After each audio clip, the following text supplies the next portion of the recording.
একটা সময় বিশেষ করে ৯০ দশকে বাংলা সিনেমাগুলিতে নায়ক নায়িকা থেকে শুরু করে খলনায়কদের পাশাপাশি অত্যন্ত গুরুত্বপূর্ণ ভূমিকা থাকত সিনেমার শিশু শিল্পীদের।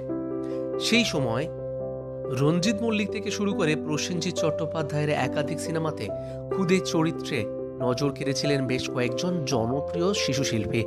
রঞ্জিত মল্লিক অভিনীত বিখ্যাত বাংলা সিনেমা শত্রুতে এমনই একজন অনাথ শিশুকে দেখে মন ভরে গিয়েছিল দর্শকদের।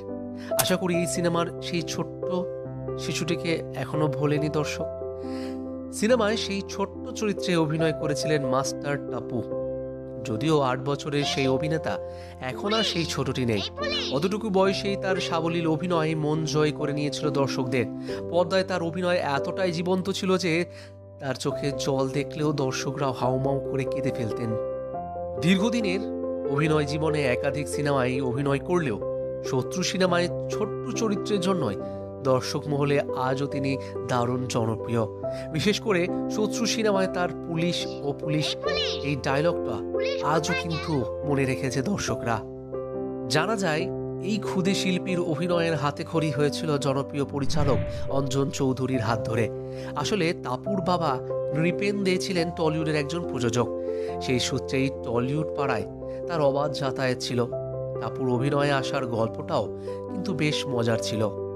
জানা যায় সেই সময় অঞ্জন চৌধুরীর শত্রু সিনেমার জন্য একজন শিশু শিল্পীকে খুঁজছিলেন তিনি। এমন সময় একদিন স্টুডিও পাড়ায় বাবার সাথে আসে টাপু। তারপর পরিচালক অঞ্জন চৌধুরী তাকে আসন্ন শত্রু সিনেমার জন্য এক নজরে পছন্দ করে নেন। তারপর বাকিটা তো ইতিহাস। এরপর শিশু শিল্পী হিসাবে তিনি অভিনয় করেন আশা ভালোবাসা, একান্ত আপন এবং প্রতিকারের মতো সিনেমায়।